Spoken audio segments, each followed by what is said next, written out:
እንደ ዛሬዎቹ ይቅርታ አድርጉልኝና ለቃላት አጠቃቀሚ ድንጋይ ራስ ነብሰ ገዳይ አጋጥሟችሁ አያውቅም። እስከ ዛሬም ሰርቼላችሁ አላውቅም። ሜቢ የሚያስቁ ነብሰ ገዳይ ሰርቼላችሁ ይሆናል። የዛሬው ግን ድንጋይ ራስ ነው። ይቅርታ ግን ለቃላት አጠቃቀሚ። ይህም ታሪክ የሚጀምረው በዚህ ሰውዬ ነው። ጆ ይባላል። የሚኖረውም አሜሪካ ውስጥ ነው። ጆ ማለት ጋንግስተር ነው። ማንንም አይሰማ። በቃ ትክክለኛ ቃሉ ጋንግስተር የሚለው ይገልጸዋል። የራሱ የሆነ ጋራዥ አለው ከከተማ ውጭ። እዚህ ጋራዥ ውስጥ ደግሞ የሚሰራው የተሰረቁ መኪኖች መጥተው ቦዲያቸው ተገነጣጥሎ ለየብቻው ይሸጣል። የሚመጡት መኪናውንም እራሱ ነው የሚያዘርፈው። በጣም ብዙ ብር ነው የሚሰራው በዚህ ጋራዥ። የሚያወጣው ወጪ የለም። እየሰረቀ ነው የሚያመጣው። ቦዲውን ደግሞ በውድ ነው የሚሸጠው። ግን ጆ እያንዳንዱ ነገሩን ሲሪየስ ነው የሚወስደው። በጣም አስፈሪ እንደሆነ ጆ ይታወቃል። ተሳስታችሁ እሱ ላይ ከጠቆማችሁ ይደፋችኋል። 3 ሰዎችን ጸጥ አድርጓል። እሱ ላይ ጠቁሞ ከዚህ በፊት አንደኛውን በቦምብ አድርጎ አንደኛውን የሆነ ቦታ ወስዶ ቀብሮታል። አንደኛውን ደግሞ የት እንዳለ ራሱ አይታወቅም፣ ድራሹ ጠፍቷል። ስለዚህ ከጆ ጋር የምትሳፈጡት ሰው አይደለም።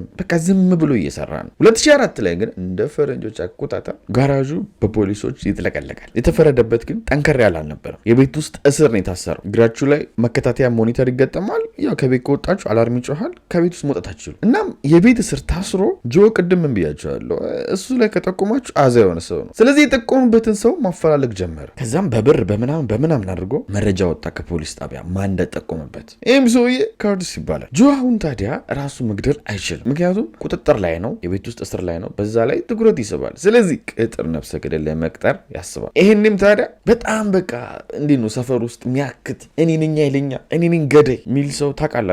በቃ ወሬ በጣም የሚያወራ በቃ ራሱ እንደ አረመኔ እንደ ገዳይ የሚያይ ሰው በቃ እንደሱ አይነት ሰው ጆ ያገኛል። ማን የሚባል ዳንኤል ኦት የሚባል። በተለይ ደግሞ በስራም ብዙ ጊዜ ተገናኝተዋል። መኪናም ይሰርቅለታል። ስለዚህ ዳንኤል ኦት ለዚህ ስራ አሪፍ ነው። አግኝቶትም ጆ ታዲያ ዳንኤል ወደ $16,000 እከፍልሃለሁ ሰው ጸጥ እንድታደርግልኝ እፈልጋለሁ ይለዋል። ዳንኤልም ችግር የለም እገለዋለሁ፣ ፎቶን ስጠኝ፣ ፎቶን ይሰጠዋል፣ አድራሻውን ይቀበላል። ወደ ቤቱም ሄደ። ዳንኤል እገለዋለሁ እንዴ የሚለው ሞራሉ ጠፋ፣ ፈራ። ዳንኤል በቃ እንደዚህ ያግታል፣ ዋይ ይላል እንጂ ድርጊት ላይ ብዙም አይደለም። በቃ በምላሱ ነው ሁሉ ነገሩ። መኪና ሰርቆ ያውቃል፣ ግን መኪና መስረቅና ሰው መግደል በጣም የተለያዩ ነገሮች ናቸው። ይህን የማድረግ ልብ የለውም። ፈራ በጣም ጭራሽ ሁሉ አሁን ይህን ሰውዬ ካልገደልኩት ጆ እኔን ይገለኛል ምን ላድርግ ብሎ ሲያስብ እንዴ ምን አገባኝ ሄጄ እኔ አላሲዘውም ማለትና ፖሊስ ጣቢያ ሄዶ ጆ ሰው ግደል ብሎኛል ብሎ ጠቆመበት ማለት ነው ዳንኤል። ፖሊሶች ይህን ሰሙ ሄደው ቀጨም ማድረግ አይችሉም። ምክንያቱም ፍርድ ቤት ሲቀርብ ማስረጃ ያስፈልጋቸዋል። እኛም እንዲሉታል ይህን ዲል ወይም ደግሞ ይሄንን የቅጥር ነብሰ ገዳይ ጉዳይ ተቀብያለሁ ብለህ እስሩሁን ልክ ሲያወራ ቮይስ ሪከርድ እናደርገውና በሱ እንከሰዋለን። ለዚህ ደግሞ ብለው የእሱ ልብስ ላይ ድምፅ ሪከርድ የሚያደርግ ቴፕ ያስሩለታል። ሄዶም ዳንኤል ጆን አገኘው፣ ማውራት ጀመሩ። ጆ ደግሞ ገደልከው፣ እንዴት አረከው፣ እንዴት ልገለው አሰብ እያለ ያወራዋል። በዛ ሪከርድ እየተደረገ ነው። ፖሊሶቹ የሚፈልጉት ይሄን ነበር። ሄደው ጆን ቀጨም አደረጉት። ፍርድ ቤትም ቀረበ፣ ተናዘዘ፣ 10 ዓመት ተፈረደበት። ችግሩ ግን ጆ ላይ እንደዚህ አይነት ነገር አድርጋችሁ ጆ ችላ የሚላችሁ ሰው አይደለም። ታሪኩም ሲጀምር ነግሬያችኋለሁ። የሆነ ሰው ስለሱ ሲያወራ ያስገድላል ወይም ይገላል። ስለዚህ ዳንኤልን 10 ዓመት ያስፈረደበትን ችላ ይለው። ኢቭን የመጀመሪያውን ከርትስን ራሱ ተወው። ከርትስ ማለት መጀመሪያ ዳንኤል የቤት ውስጥ እስር እንዲታሰር ያደረገው ሰውዬ ማለት ነው። እሱን ለመግደል ነበረ ዳንኤል የመጣው። እሱን ግን ትቶት አሁን ጆ ፊቱን ወደ ዳንኤል አዞረ። ምክንያቱም ከርትስ ያሳሰረው ቤት ውስጥ ነው። ዳንኤል ያሳሰረው ግን 10 ዓመት ነው። እስር ቤት ውስጥ በቃ ማበድ ጀመረ። እንዴት እያለ ቁጭም አላለም እዛ እስር ቤት ውስጥ። ቅጥር ነብሰ ገዳይ ማፈላለግ ጀመረ እዛው እስር ቤት። ወዲያውም ታዲያ ይህን ሰው ያገኛል። ቻድ ይባላል። ቻድ እስር ቤት የገባው በዝርፊያ በምናምን ነገር ነው። ጆ ደግሞ ቅጥር ነብሰ ገዳይ እየፈለገ እንደሆነ ስለሰማ እኔ ያደርገዋለሁ ብሎ ተስማምቷል። ከዚህ በፊት ሰው ገሉ አያውቅም፣ ግን በቃ ብር ስለሚያስፈልገው ይህን ነገር ለማድረግ አሰበ። በዛ ላይ ደግሞ ከእስር ቤት ሊወጣ ነው። ጆ በዚህ በኩል ታዲያ ወንድሙን ያስጠራና ቅጥር ነብሰ ገዳይ አዘጋጅቻለሁ፣ ከገደለ በኋላ ብር ትሰጥልኛለህ ይለዋል ለወንድሙ። ወንድሙ ያ ውጭ ነው ያለው፣ አልታሰረ። አሁን እኚህ ነገሮች አለፉ። ቻድም 2006 ላይ እንደ ፈረንጆች አቆጣጠር ይፈታል፣ ከአመት በኋላ ማለት ነው። የጆ ወንድም ደግሞ ውጭ ያለው ዳንኤልን ለመግደል የሚያስፈልጉ መሳሪያ የሚገዛበትን ነገሮች ብር ትራንስፈር አድርገለት ለቻድ ማለት ነው። አሁን ከእስር ቤት ለወጣው ቻድ አሁን ያለው መረጃ ስለ ዳንኤል ኦት የሚያውቀው ነገር አሜሪካ ውስጥ ኦሃዮ የሚኖር ሰው እንደሆነ ነው እና አፈላልጎ በቃ ዳንኤል ኦት የሚባል ሰው መግደል እንዳለበት ትንሽም እንዳጠራ ነበረ ዳንኤል ኦትን ያገኘው። ራሱንም አዘጋጀ፣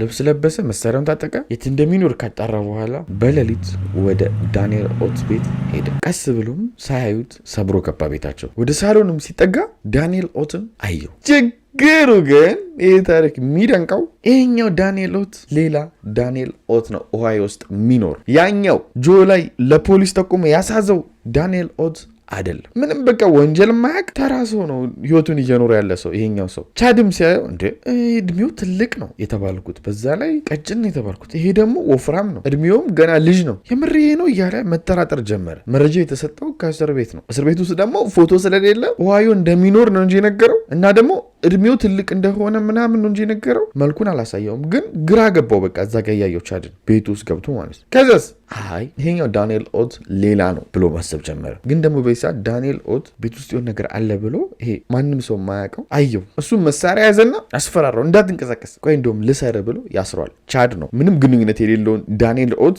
ማሰር የሚጀምረው ማለት ነው። ብቻውንም ደግሞ አልነበረም። ይሄኛው ዳንኤል ኦት ከፍቅረኛው ጋር ነበር። ፍቅረኛውንም ዝም በይ ይላታል። የታሰረው ዳንኤል ኦት ታዲያ በይሳት ፍቅረኛው ላይ ሲጮህ አይቶ ከታሰረበት ብጥስ ያደርጋል። ምክንያቱም በቃ ይሄ ሰውዬ ሊገለን የመጣው የሚል ነገር ጭንቅላት ውስጥ አለ። እሱንም ፍቅረኛውን ለመጠበቅ በጥሶ ፊዚካሊ ትልቅ ስለሆነ ቻድን ለመጣል ያስባል። በዚህ ሙከራው ግን ቻድ መሳሪያ ይዞ ስለነበረ የተሳሳተውን ዳንኤል ኦት ይተኩስበት። ወዲያውም የተሳሳተው ምንም ግንኙነት ከዚህ ነገር ጋር የሌለው ዳንኤል ኦት እዛው ዝርር ብሎ ይሞታል። ቻድም ከገደለው በኋላ ቦታውን ጥሎ ብን ብሎ ይሄዳል። ለዚህ ነው ታሪኩ ሲጀምር ድንጋይ ራሱ ነፍሰ ገዳይ ያልኳችሁ። ፖሊስ መጣ ነገሩ ላይ። ማን ነው ገዳዩ የዳንኤል ኦት ብሎ ማጣራት ጀመሩ። በጣም ግን ችግር ሆነባቸው። ለምን ዳንኤል ኦት ከወንጀለኛ ግንኙነት የለውም። ይገሉታል ተብሎ በአካባቢው የሚጠረጠር ሰው አይደለም። ለምሳሌ አንድ ባለስልጣን ቢገደል የሆነ ተቃራኒ ቡድኖች አሉ ምናምን ተብሎ ወደ እነሱ ይጠቆማል። ይህ ሰው ግን ተራ ሰው ነው፣ ምንም ግንኙነት የለውም ከወንጀለኛ ጋር። ስለዚህ ነፍሰ ገዳዩን ለማግኘት ፖሊሶች